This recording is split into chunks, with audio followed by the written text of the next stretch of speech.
picking up the malevolent mantle, here's a look at the new Hasbro Ghostbusters Plasma Series Lucky.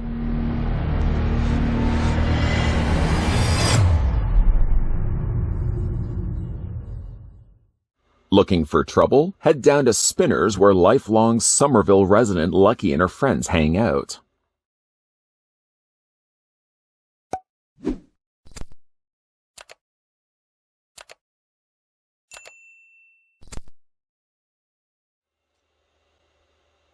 Just before we get a closer look at Lucky, once again, I'd like to thank the folks over at Hasbro that were kind enough to provide all the Plasma Series figures that we've been looking at over the last several reviews. That is, except for Lucky. They were nice enough to send over all the Plasma Series figures, and the only figure that was missing in that box that we did an unboxing for was Lucky. So I had to go and pick up Lucky separately. But of course, we're going to be having a look at her in this review, and we'll start things off first with a couple of comparisons. Bring in first the other kid characters from Ghostbusters Afterlife. Here she is next to Podcast, and here she is next to Trevor. She's about middle of the way when it comes to height. A little bit shorter than Trevor, certainly a lot taller than Podcast. And we can also bring in the older Ghostbuster characters that we've also had a look at. There she is next to Ray. Here she is next to Winston Zedmore, the last figure that we had a look at. Get him to stand. And we can also bring in Peter Venkman. Now, certainly there is still opportunity, I feel, to fill in some of the ranks of the other Ghostbuster characters in the movie, because there are other opportunities, I feel, where new Plasma Series figures could cover. Like, for example, Paul Rudd's character, Mr. Gruberson, and McKenna Grace's Phoebe, I think are all worthy candidates for future Plasma Series figures, and I certainly hope that Hasbro is going to continue the line beyond the figures that we've looked at so far. Let's talk figure accessories. We'll start first with the primary part that we need for building the Pterodog, the final piece, that is the head. If you have been taking tally up to this point, we have been building slowly over the course of these reviews the Sentinel Pterodog. Why it's called the Sentinel Pterodog still eludes me right now until, of course, the movie comes out. The head sculpt is rather familiar for Pterodog, at least the head is.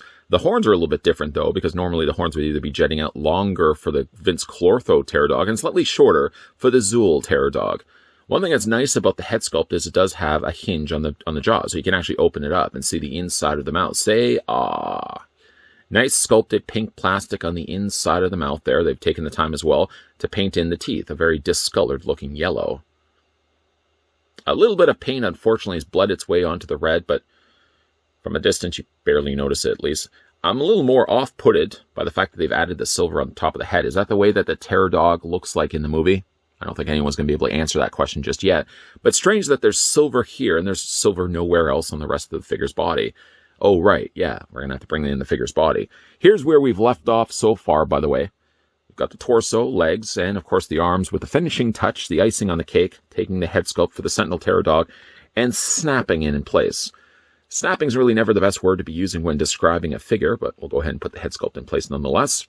And that's what the Pterodog looks like. Sorry, Sentinel Pterodog.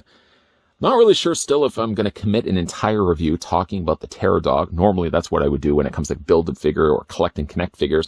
But I think in this case what I may do is actually just move everything over.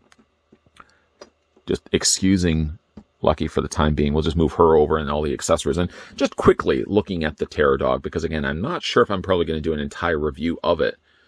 It's sculpted nicely overall. I mean, it still has the problem of very Staction looking legs. I mean, they're pre-posed in such the way that you can only really get them doing this.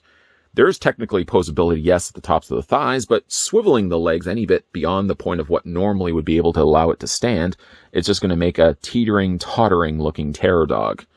I do like the translucent purple plastic I mentioned earlier in the reviews, how that's more of that lighter purple, and as it gets a little bit closer up to the body, you can see it gets darker, darker, darker, before they eventually start painting it that more familiar dark gray color that a Pterodog would be. The arms are nice as well.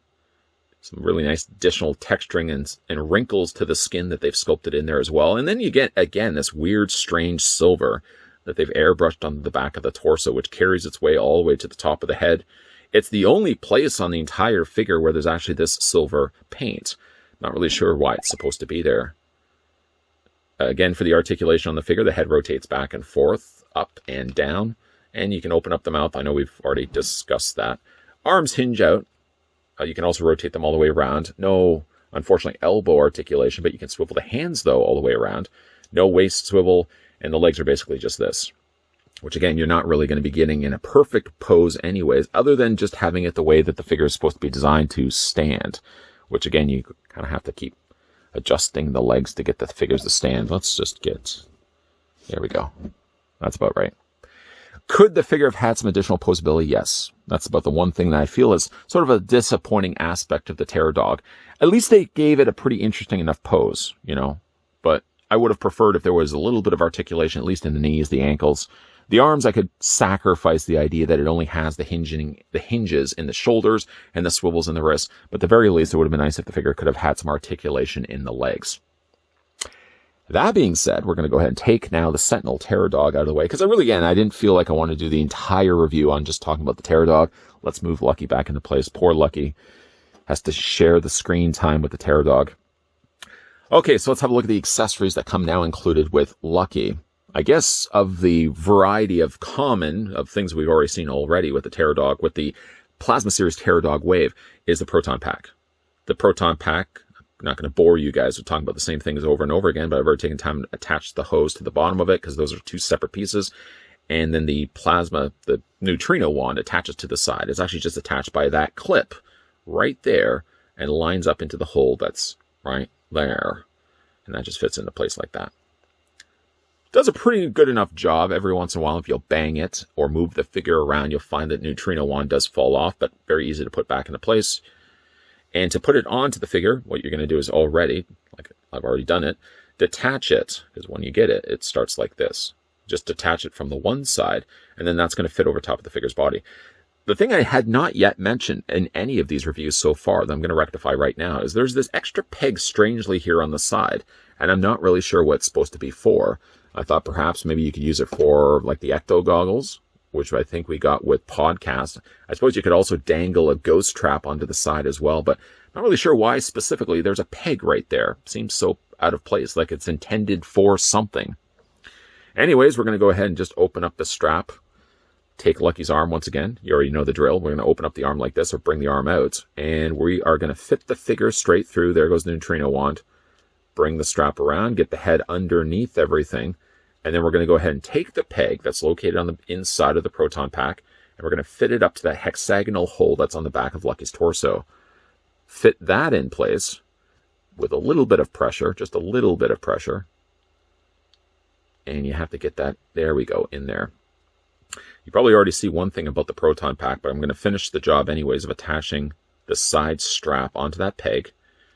There we go, and get everything in place. Now, because they have used the stock Proton Pack, they haven't changed it, I don't think, from this figure to, say, a Bill Murray, Peter Venkman, or Winston Sedmore, slightly fuller-looking figures. The end result is it does look a little baggier on her, like it doesn't sit comfortably against her shoulders. There's a big visible gap. It actually works kind of good to this character anyways, because she's already a kid actor, or a character in the movie that's slightly younger. Then it would make sense that the Proton Pack wouldn't sit perfectly on her torso. You may be even also able to be removing the peg. Just detach this from her torso. Now that I spent so much time doing it, there we go. And once that is actually off her body, you can bring the Proton Pack just a little bit down where it's not forcing you to keep it in one place. And then you can just sort of bring the Proton Pack just a little bit further down, which makes then the straps look a little bit more comfortable on her body. And then again, you can either take the Proton Wand and attach it either to the back of the torso, or you can take the Neutrino Wand and fit it into her hand the same way as all the other figures. The plastic is pretty soft in the finger, so it's easy to widen the grip. And then go ahead and just take the other hand and fit that over top the other side. And now she's got a Proton Pack ready to go. Further adding on to that, the figure also comes included with a neutrino stream, or proton stream. The interesting thing about the proton stream is, while comparing it to the ones that we've gotten before, it's definitely different in color. They've instead gone from going with blue, which is the more familiar color we've seen so far, to now doing something in purple. I'm not sure why the change of color had to be introduced, unless it has something to do with in the movie. Maybe they change up or have to upgrade the proton packs that gives us a different proton stream. Maybe that's the possible solution to the problem, or the reasoning why the colors are changed like this. But you can definitely see there's a difference between the two. The blue, the lighter blue with all the other figures, and the now darker blue that comes included with Lucky. They both work the same way, so not necessarily have to use the one that comes included with her, but that's going to just fit on the end of the nozzle like that. And then you've got her with the proton stream. Again, it's kind of strange why they would have used purple when all the other cases have used blue, but again, maybe some of that is going to be explained in the actual movie itself. While she is busting ghosts, let's have a look at the other accessory that comes included with the figure, and she gets this ghost trap drone that we've already seen in the trailer. Sad, though, is that Hasbro hasn't released yet an Ecto-1 from Ghostbusters Afterlife. Well, they have, and they haven't. They have, but they haven't made ones that are sized for the figures themselves. So if you already picked up that Ecto-1 from Ghostbusters Afterlife, you already probably know that the figures don't fit inside the car. It would have been nice if they had made a larger scale version of Ecto-1 where not only you'd be able to put the ghost trap drone inside, but you'd also be able to house the figures inside the car as well. It looks like an upgrade, certainly, to a ghost trap. I mean, you would almost even imagine you'd be able to slide the ghost trap out, and maybe that's what you're able to do in order to fit that inside the containment unit. It does have free rolling wheels, and it has some decent paint on it. This doesn't open up or anything like that, but it has some nice silver on either side of it. So she gets the ghost trap drone. I love that. I love the fact that she includes that. Okay, let's go ahead and take the neutrino wand. We're going to fit this to the side of her body once again. And again, in the process of doing that, let's just remove the proton stream. There we go. And we're just going to go attach that to the back of her proton pack in place like that. Might as well just keep it in place as we look at the rest of the figure. Starting first with the head sculpt on Lucky. For what little we've certainly seen of these characters, I know I already said this already with all the Ghostbusters Afterlife figures, I think the head sculpt's pretty good, actually. Very nice sculpted hair. It's sculpted in such a way as well that at least it leaves a gap between the back of the hair and the proton pack, so if you're worrying about when it comes to the figure's head articulation, the head articulation moves fine. Nice sculpted hair, though. The face is very pretty. In addition to wearing the traditional Ghostbusters jumpsuit, she is also wearing a necklace that you can also see there as well. Can't quite make out what that actually is supposed to say. But again, I know all answers will be revealed when the movie comes out. This one also has, similar to Trevor, no name patch. So far, Podcast of the new characters is the only one that has a name patch, and that probably is a name patch that he's also sewn onto a suit, where the other characters, the more fuller adult-sized teenagers, are probably using the original jumpsuits, and then they just haven't put the patches on just yet. She does have the No Ghost logo there on the side of her shoulder, like with all the other Ghostbuster jumpsuits we've looked at so far. And a slight variation of belt that isn't the same belt that comes included with, let's grab them right now, Podcast. Podcasts look like more like it's just a tied-up belt, whereas her belt is actually more closer to what we would have seen with the original Ghostbuster characters, and also Trevor, if we want to look at that as well. Trevor has not only a different body, so they haven't clearly used the same bodies from one figure to the other, but he also has that same belt as well. Still that little plug on the side of the leg, which again would probably be running to the hose, but they don't have the hoses attached to their jumpsuits yet. Elbow pads sculpted in there as well. Hides nicely the little articulation point in the elbow, which as you have the arm straight, yes, you'll see it here from the front, but you won't see the hinge joint on the back of the figure's arm. The plastic, once again, that they're using for these jumpsuits seem to be a very shiny type of plastic. Comparing it to, let's just grab a figure here on the side. Here's Winston Zedmore. You can see that the plastic was a little less shiny on the original figures and a lot more shinier on the newer Afterlife figures. Also, we can look a little bit further down on the figure. Now, this one also has the tucked-in boots. Trevor, kind of taking a cue from Peter Venkman, has his legs actually draped out. He doesn't tuck them in. Whereas Lucky seems to want to stay faithful to the original design of the suits and actually tuck in the pant legs to the bottoms or tops of the boots. So she has a more traditional-looking style of footwear, unlike both Podcast and Trevor that we've looked at already. For the figure's articulation, let's have a look at that right now. The head rotates back and forth. After all, it's sitting on top of a ball joint. The head moves back only just a little bit, but moves down a lot more. You can also hinge the head back and forth this way. For the arms, I know, again, we're covering off all the same basic parts of articulation, but the arms rotate all the way around. You can bring the arms out. There's a single hinge on the elbow, which also, of course, allows the forearm, yeah, you know by now, allows the forearm to rotate all the way around, and you can also rotate the hand back and forth, too. That proton pack, proton wand keeps falling off. Just peg that back into place. Line it up. There we go. Get that back in place. Upper torso is on a ball joint. You can see how the belt actually hides over the little gap that actually allows the top torso to rotate. Kind of interesting the way that they've covered that off. A nice place to hide the articulation on the figure. Then for her legs, the legs do split out. The downside to the way they've sculpted the legs, though, is that they look awfully squared off on the top instead of actually rounding them in. She has very, very squared off legs. And just to show you the difference with Trevor, it may have even been the case that they've used the top same thighs, and the lower legs are about the only thing that they've swapped out differently, because it looks like they're identical legs to one another, and probably one of the reasons why Lucky's legs stick out further than Trevor's, because Trevor looks like his was built a little bit more to his body, or this lower frame. It even almost looks like the lower torso, like this part and this part, seem to also be identical as well. But again, the legs go forward, the legs go back. She has a swivel 3/4 of the way up the thigh, double hinge on the knee. And like with all the other figures, she does also have a hinge joint back and forth on the feet, and she also has the ankle pivot as well. Although I've noticed on this figure, actually no, now that I look at it, so quick to assume that she actually had ankle articulation, but not the case at all. She just has molded feet. You can rotate the feet all the way around, but no, she doesn't actually have a hinge joint. I, for some reason, thought that she did. It's all molded plastic instead. Very interesting. But there is Lucky. We can go ahead and keep her along with her ghost trap drone. Let's just move this over here a little bit, and we can also bring in the other characters that we haven't looked at already. Here she is once again next to Podcast. And here she is also next to Trevor.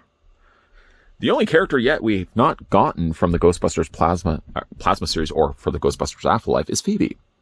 I'm really sure why we haven't gotten yet a Phoebe. I'm sure she's probably going to be making an appearance along with Paul Rudd for maybe a second wave of Plasma series figures. Because, of course, if you're going to be getting these three characters, you'd want to also throw in there Phoebe, which, of course, as you've seen so far, isn't included in this wave of Plasma series figures from Hasbro.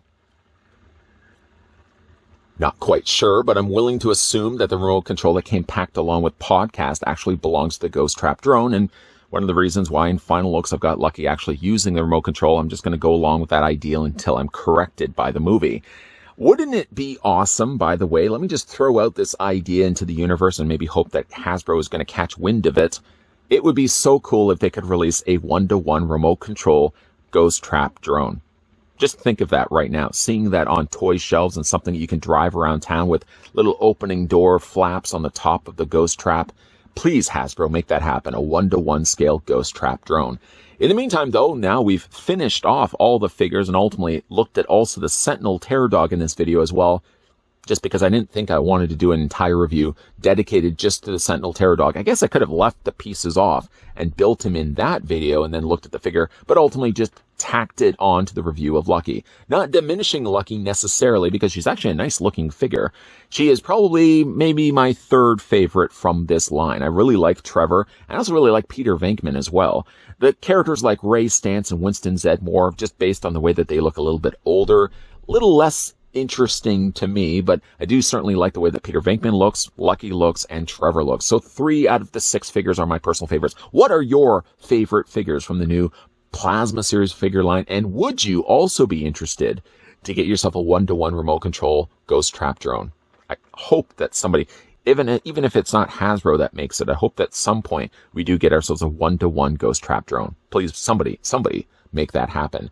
Speaking of Hasbro, once again, I'd like to thank them. Even though they didn't necessarily send me Lucky, it was the only figure of the 6 figures that weren't packed inside that Ghostbusters media box that we did an unboxing for. They certainly have come through with all the rest of the Plasma series figures that we've been looking at over the several reviews. I certainly hope that you guys have been enjoying these videos. And if you are new to this channel, make sure you hit that subscribe button down below. Turn the bell notification on and making sure that, yes, you're coming back to this channel, because there may very well be more Ghostbuster reviews coming to you in the not so distant future. So as always, thanks for watching. See you guys next time.